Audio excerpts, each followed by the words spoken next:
السلام علیکم ورحمۃ اللہ وبرکاتہ۔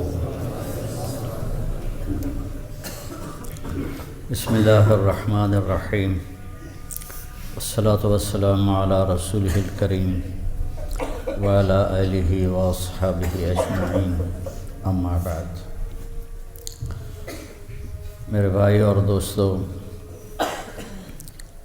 اللہ تعالیٰ کے محکم قانون ہیں جن کو اختیار کیا جائے تو ساری کائنات اللہ تعالیٰ ان کی خدمت میں لگا دیتا ہے۔ جب اس کو توڑا جائے تو وہی کائنات اللہ ان کی ٹھکائی کے لیے استعمال کرتا ہے۔ تو ما اصابکم من مصیبت فبما کسبت ایدیکم، جو بھی تم پر مشکل آئی ہے اور جو بھی تم پر مصیبت آئی ہے تمہارے اپنے ہاتھوں کی کمائی ہے۔ وَيَعْفُو عَنْ كَثِيرٍ، ابھی بہت تو میں معاف کر دیتا ہوں۔ تو ہم سے پہلے جتنی امتوں پر حالات آئے اللہ نے انہیں ہلاک کیا، کسی کو بندر بنایا، کسی کو خنزیر بنایا، وَجَعَلَ مِنْهُمُ الْقِرَدَةَ وَالْخَنَازِيرَ، تو وہ ان کے اعمال کی وجہ سے۔ ہمارے لیے تو کملی والے کا آسرا اور سہارا اتنا بڑا ہے، اگر آپ کی دعائیں اور آنسو نہ ہوتے تو ہماری تو کوئی اللہ سے رشتہ داری کوئی نہیں، اللہ ہمیں بھی بندر خنزیر بنا دیتا۔ لیکن اللہ کے نبی نے رو رو کے مانگا کہ میری امت پر یہ حال نہ آئے، اور اللہ نے اسے قبول فرمایا، ٹھیک آپ کی امت پر یہ حال نہیں آئے گا۔ تو وہ دعائیں ہیں اور وہ آپ کی اور اللہ پاک کی آپ سے وہ محبت ہے جس کی وجہ سے اللہ نے ہمیں شکلیں بگڑنے سے بچایا ہوا ہے۔ لیکن وَلَنُذِيقَنَّهُم مِّنَ الْعَذَابِ الْأَدْنَىٰ دُونَ الْعَذَابِ الْأَكْبَرِ لَعَلَّهُمْ يَرْجِعُونَ، ہمارے لیے قانون یہ ہے کہ ہم تمہیں چھوٹے چھوٹے عذاب دیں گے، بڑا نہیں، تاکہ تم توبہ کرو۔ تو یہ موسم کا بگاڑ، یہ بھی ایک چھوٹا سا تھپڑ ہے اللہ کی طرف سے کہ ہم توبہ کریں، لیکن اس کا علاج کسی کے پاس بھی کوئی نہیں، چاہے حکمران ایٹمی طاقت ہوں یا افریقہ کوئی غریب ملک ہو، بے بسی، چونکہ تو آسمان سے آئی ہوئی۔ خلیفہ مہدی کے زمانے میں قحط پڑ گیا، اس نے بڑا زور لگایا، خزانے کا منہ کھول دیے، لیکن اتنی بڑی سلطنت کہاں تو خزانہ بھی پورا نہیں آ رہا تھا، چونکہ اس وقت سارا انحصار تھا بارش پر، بارش نہیں ہوتی تھی تو کھیت کھلیان بنجر ہو جاتے تھے۔ تو ایک رات وہ لیٹا ہوا تھا بڑا غمگین، تو اس کا نوکر غلام اسے دبا رہا تھا، تو اسے کہنے لگا میرا دل اپنی رعایا کے لیے بڑا دکھی ہے، مجھے کوئی کہانی سناؤ۔ تو وہ غلام نے کہا امیر المومنین، ایک لومڑی سفر پہ جا رہی تھی، تو اس نے اپنا بچہ شیر کے سپرد کیا کہ یہ آپ کے پاس امانت ہے، آپ جنگل کے بادشاہ ہیں، جب میں واپس آؤں گی تو میں آپ سے لے لوں گی۔ تو شیر نے کہا ٹھیک ہے، اور اس نے اسے اپنی کمر پہ بٹھا لیا، جدھر جاتا وہ اس کی کمر پہ ہوتا، کوئی قریب ہی نہیں آتا تھا اس کی۔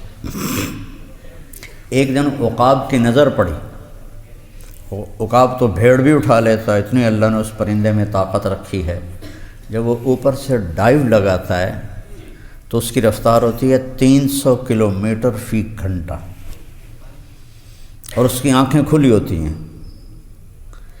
ہم 80 کلومیٹر پر گاڑی کے لیے سکرین لگاتے ہیں کہ وہ ہوا ہماری آنکھوں کو چیر دیتی ہے، ہم برداشت نہیں کر سکتے۔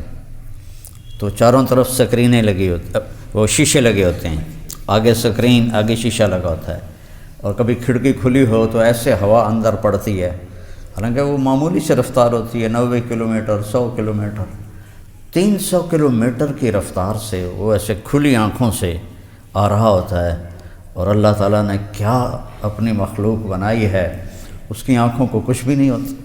وہ آنکھیں بند کرے تو مچھی کدے جاوے، بھیڑ کدے جاوے، خرگوش کدے جاوے، تو لہذا کھلی، اس میں کیا اللہ نے طاقت رکھی ہے۔ ایسی دوسری بات، یہ مکھی روزانہ اپنے گوندی، اس کا جو دماغ ہے نا کتنا ہوتا ہے، سوئی کی نوک ہے نا، سوئی کی نوک، کمزور آنکھ والے کو نظر بھی نہیں آتی، سوئی کی نوک کے برابر اس کا دماغ ہوتا ہے، اور اس میں 1,03,000 سیل ہوتے ہیں، 30,000، 1,30,000 اس میں سیل ہوتے ہیں۔ وہ سیل کتنے چھوٹے ہوں گے، اور ان سیلز کو جوڑنے کے لیے 5 کروڑ دھاگے ہوتے ہیں۔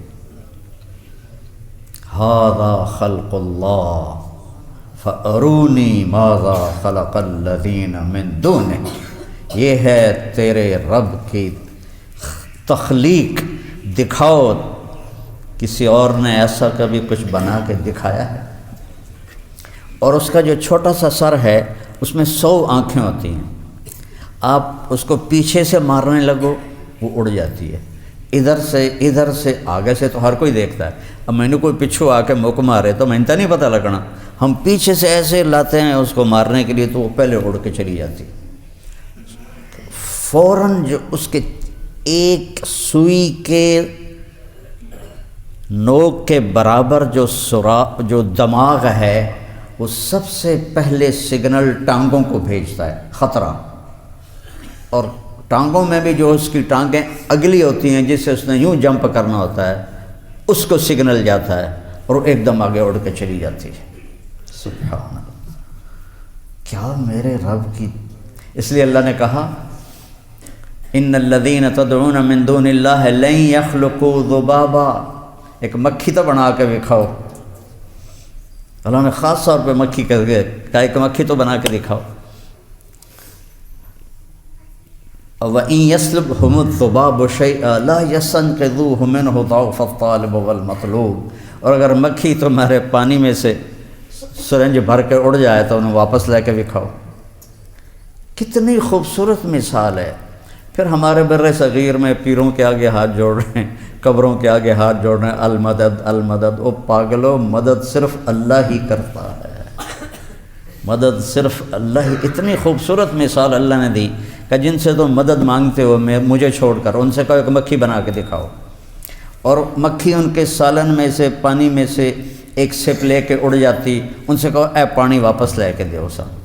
اتنی بڑی مثال ہے۔ اللہ تو شہرک سے زیادہ قریب ہے، ہر وقت سنتا ہے۔ تو یہ میرے رب کی مخلوق ہے کہ 300 کلومیٹر سے وہ آتا ہے اور اس کی آنکھیں کھلی ہوتی ہیں۔ تو یہاں کیا اللہ نے لگایا ہے کہ اتنی تیز ہوا بھی اس کی آنکھوں کے پردے کو ہلا نہیں سکتی۔ 80 کلومیٹر تے بس ہو جانے ہیں، اب موٹر سائیکل والے اینک لا کے جاندے۔ عقاب آیا، وہ بچے کو اٹھا کے لے گیا۔ اب شیر عقاب سے کیا لڑتا۔ کچھ دنوں بعد لومڑی آئی، انہوں نے کہا بادشاہ سلامت میرا بچہ، کہا بی بی وہ تو عقاب لے گیا۔ تو کہنے لگی آپ جنگل کے بادشاہ، میں تو آپ کو دے کے گئی تھی۔ کہنے لگا بی بی اگر وہ جنگل کی آفت ہوتی تو میں ضرور اس سے لڑتا، تو آسمان کی آفت تھی، اس سے میں کیسے لڑتا۔ تو یہ قصہ سنا کے کہنے لگا امیر المومنین، یہ جو بارش نہیں ہو رہی، اگر یہ زمین کی آفت ہوتی تو آپ اس کا مقابلہ کرتے، یہ تو آسمان کی آفت ہے، اس کو مناؤ جو اوپر ہے۔ مہدی نے کہا جلدی سے وضو کا پانی لاؤ۔ اس نے اسی وقت لا کے پانی دیا، مصلی بچھایا، اور وہ نفل پڑھ کے سجدے میں گر گیا، اور روتے روتے روتے روتے مصلی تر کر دیا، اور اس کے سجدے سے اٹھنے سے پہلے بجلی کی چمک اور بادلوں کی گرج نے کہا ہم آ گئے، ہم آ گئے، تیرا رب آ گیا، تیرا رب آ گیا۔ اور پورے ملک میں بارش، پورے ملک میں اور اللہ نے قحط کو دور فرما دیا۔ اب یہ اسموگ ہے یا دھند ہے یا کیا بلا ہے، یہ ہمارے بدعمالیوں کا نتیجہ ہے۔ فَنَجْعَلْ لَعْنَتَ اللَّهِ عَلَى الْكَاذِبِينَ، اللہ تعالیٰ نے یا تو کافروں پر لعنت بھیجی ہے یا جھوٹے پر لعنت بھیجی ہے۔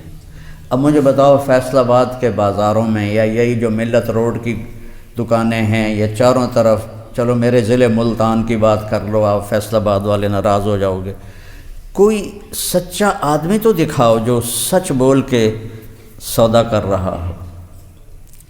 ان دفتروں میں چلے جاؤ، کوئی رشوت کے بغیر کام کر رہا ہو۔ سود، جھوٹ، قتل، زنا کے اڈے، شراب کے اڈے، جوئے کے اڈے، قبضہ گروہ، غریبوں پہ ظلم، بادشاہوں کا ظلم تو ہوتا ہی ہے۔ تو آج تھوڑا سا طاقت والا اپنے سے کمزور پر ظلم کرتا چلا جا رہا ہے۔ تو ایک دیکھو کہ گناہوں نے کس طرح ہمیں اپنی لپیٹ میں لیا ہوا ہے، اور نام رکھا پاکستان ہے۔ زمین تو ساری پاک ہے، میرے نبی نے کہا جعلت لی الارض مسجدا وطہورا، پہلی امتوں کی نماز صرف ان کے عبادت خانے میں ہوتی تھی اور کہیں بھی نہیں ہوتی تھی، سبحان اللہ۔ اور میرے نبی نے کہا میرے لیے اللہ تعالیٰ نے پوری زمین کو مسجد بنا دیا ہے اور پاک کرنے والا بنا دیا ہے۔ پاک کرنے والا کیسے بنا دیا ہے؟ پانی کوئی نہیں، مٹی تے ہاتھ مارتے منہ تے مارو، پھر دوے ہاتھ مارتے اینج کرو تو چلو بھائی تمہارا وضو ہو گیا، نماز پڑھو۔ تیمم کسی امت کو نہیں ملا، وضو ہی کرنا ہے، ہمیں تیمم ملا۔ اور غسل کی ضرورت پڑ جائے پھر بھی پانی کوئی نہیں تو بس ہی کام میں۔ عمار بن یاسر سفر میں تھے، ان کو احتلام ہو گیا، نہانے کا وہ سوچ میں پڑ گئے کہ وضو کے لیے تو صرف منہ پہ اور کوہنیوں تک ہاتھ مارنا ہوتا ہے، تو میں انتا غسل دی ضرورت ہے، تو ہن مینوں کی کرنا چاہیے؟ انہاں کپڑے لا دیتے تھے ریت تے، کدی اینجون کدی سب پٹھے سدھے ہو کے انہیں سارا ریت دا غسل کر لیا۔ سفر سے واپس آئے اور اللہ کے نبی کو عرض کیا تو آپ ہنس پڑے۔ آپ نے کہا عمار انما یکفی کا ضربتان، یہاں بھی تجھے بس اتنا ہی کافی تھا کہ یوں کر لیتا اور یوں کر لیتا تو پاک ہو جاتا۔ آپ نے کہا میرے اللہ نے میرے لیے زمین کو مسجد بنا دیا ہے، اگر زمین پہ کوئی گندگی نظر نہیں آ رہی اور تھوڑے کول چادر بھی کوئی نہیں، اللہ اکبر، تھی نماز پڑھو، تھوڑی نماز ہو گئی۔ اور تھوڑے کول پانی کوئی نہیں تو مٹی دے اتنے ہاتھ مار کے، پر مٹی پہ ہاتھ مار کر منہ پہ ملنے سے آدمی پاک ہوتا ہے، اور یوں کر کے آدمی پاک ہوتا ہے۔ اللہ نے کہا نہیں میرے محبوب، آپ کی توفیل ہم یہ بھی ان کو دیتے ہیں۔ پاکستان ہمارے، اگر اس کا نام تو بڑا اچھا ہے، اس میں کوئی شک نہیں، لیکن ہماری گندگی نے اسے ناپاک ہم نے زمین کر دی ہے۔ جھوٹ، جب کوئی آدمی جھوٹ بولتا ہے، فرشتے ہمارے ساتھ ہیں، ٹھیک ہے۔ جب حدیث مشہور ہے، میرے نبی نے فرمایا کہ پیاز اور لہسن کچا کھا کے مسجد میں نہ ہو کہ فرشتوں کو تکلیف ہوتی ہے بدبو سے، تو جو کچا پیاز کھا کے آئے وہ ہماری مسجد سے دور رہے۔ ہاں پکا کے کھاؤ، کوئی منع نہیں۔ اچھا، اس سے آپ نے کہا فرشتوں کو تکلیف ہوتی ہے، اور پیاز کی بدبو کوئی وہ سلاد کھا لے تو محسوس ہوتی، لیکن کوئی جھوٹ بولے تو کبھی کوئی بدبو محسوس ہوئی آپ کو؟ کیوں جی؟ کبھی کوئی، چاہے کوئی ممبر پہ بیٹھ کے ہی جھوٹ بول رہا ہو، کبھی کوئی بدبو محسوس ہوئی؟ لیکن میرے نبی نے فرمایا جب کوئی آدمی جھوٹ بولتا ہے تو اس کی بدبو اتنی غلیظ ہوتی ہے کہ 1 میل تک فرشتے بھاگ جاتے ہیں، جو فرشتے اس کے ساتھ لگے ہوتے ہیں وہ اسے چھوڑ کے بھاگ جاتے ہیں، اتنی گندی بدبو نکلتی ہے۔ تو میرا ملک تو ناپاکستان بن گیا جھوٹ بولنے کی وجہ سے، جھوٹ ہی جھوٹ، جھوٹ ہی جھوٹ۔ تو بھائی، میرے بھائیوں، یہ سب اللہ کی بارگاہ میں توبہ کریں، اللہ سے دعا کریں کہ یا اللہ ہم پر یہ آفت ٹال دے۔ کسی کو چین نہیں، سکھ نہیں، لیکن توبہ پھر بھی کوئی نہیں نظر آ رہی، تو اللہ نے یہ ایک پیغام بھیجا کہ آ جاؤ، واپس آ جاؤ، واپس آ جاؤ، واپس آ جاؤ۔ توبہ پر اللہ سب کو ہلا دے گا، ہٹا دے گا۔ یہ عمل میں اتنی اللہ نے طاقت رکھی ہے کہ یہ دنیا کو تباہ بھی کر دیتا ہے اور دنیا کو آباد بھی کر دیتا ہے۔ الم تر کیف فعل ربک بعاد ارم ذات العماد التی لم یخلق مثلها فی البلاد وثمود الذین جابوا الصخر بالواد وفرعون ذی الاوتاد الذین طغوا فی البلاد فاکثروا فیها الفساد فصب علیہم ربک صوت عذاب ان ربک لبالمرصاد۔ دیکھتے نہیں ہو تیرے رب نے قوم عاد کے ساتھ کیا کیا؟ ان جیسا میں نے پیدا ہی کوئی نہیں کیا۔ اور سمود جنہوں نے پہاڑوں کے اندر گھر بنائے، اور فرعون جس نے سولی پہ لٹکانا شروع کیا لوگوں کو، انہوں نے نافرمانی کی اور آگے بڑھ گئے، پھر تیرے رب نے عذاب کا کوڑا برسایا۔ اور تیرا رب نافرمانوں کے ساتھ ایسا ہی کرتا ہے۔ قوم عاد کو ہوا نے اڑا دیا، قوم سمود کو فرشتے کی چیخ نے۔ فارسلنا علیہم ریحا صرصرا فی ایام نحسات، ہم نے پھر ہوا بھیجی سنسناتی ہوئی منحوس دنوں میں۔ فتر القوم فیہا صرعا، اللہ نے ان کو اٹھا کے ایسے پٹک کے مارا۔ 40 ہاتھ تو ان کے قد ہوتے تھے، 50 فٹ 80 فٹ، تو ان کو ایسے ٹکرایا آپس میں، تو ان کی گردنیں الگ ہو گئیں، دھڑ الگ ہو گئے۔ اللہ نے کہا ویکھو کیویں پین یہ میں کھجور دا مڈ ہوندا اونج پئے ہوئے۔ اور اخذتہم الصیحہ، قوم سمود پہ فرشتے نے چیخ ماری، ان کے رنگ نیلے کالے ہو گئے، کلیجے پھٹ گئے، دل پھٹ گئے ان کے۔ فرعون کو اخذناہ وجنودہ فنبذناہم فی الیم وہو ملیم، فرعون کو اور اس کے لشکروں کو پکڑ کے ہم نے سمندر میں ڈال دیا۔ وہ ایسے ہی لعنت کے مستحق تھے، حالانکہ ان کی طاقت میں کوئی کمی نہیں تھی۔ ہم تو چلو شور مچا رہے ہیں، ہماری اکانومی بڑی کمزور ہے اس لیے ہم تباہ ہو رہے ہیں۔ ارے اس لیے نہیں تباہ ہو رہے ہو، ہم اس لیے تباہ ہو رہے ہیں کہ ہم اللہ کے نافرمان ہو گئے ہیں۔ اس نافرمانی سے ہم توبہ کریں۔ لوجد اللہ تواب الرحیم، اللہ ایسا مہربان ہے، کہتا ہے ایک باری آؤ تو صحیح، میں سارے ہی معاف کر دیں۔ جھوٹ موڑ دی توبہ ہی کر لو، میں معاف کر دیں، کیونکہ اس کی رحمت اس کے غصے پر حاوی ہے۔ کتب ربکم علی نفسہ الرحمہ، تم پہ رحم کرنا میں نے اپنے اوپر فرض کر لیا ہے۔ ایک دفعہ میں بہت رویا اس تلاوت میں نا اس آیت کو پڑھتے ہوئے، کہ مجھے خیال ہے اگر اللہ یہ کہتا کتب ربکم علی نفسہ الغضب، تمہارے رب نے تم پہ غضب اتارنا فرض کر لیا ہے، تو ہم تو کتے بندر بلے سور بن جاتے۔ یا اللہ تیرا شکر ہے تو نے خود ہی اپنے اوپر فرض کر لیا کہ میں نے تم پہ رحم کرنا ہے۔ اللہ پر کوئی چیز فرض نہیں، اس آپ ہی اپنے تے فرض کی تھی کہ میں تڑو تے رحم ہی کرنا ہے۔ تو بھائی میں ہاتھ جوڑتا ہوں، جو جس خطا میں ہے توبہ کرے اور اللہ کی بارگاہ میں جھکے، اللہ اس آفت کو ہم سے دور کرے۔ صحتیں برباد، زمین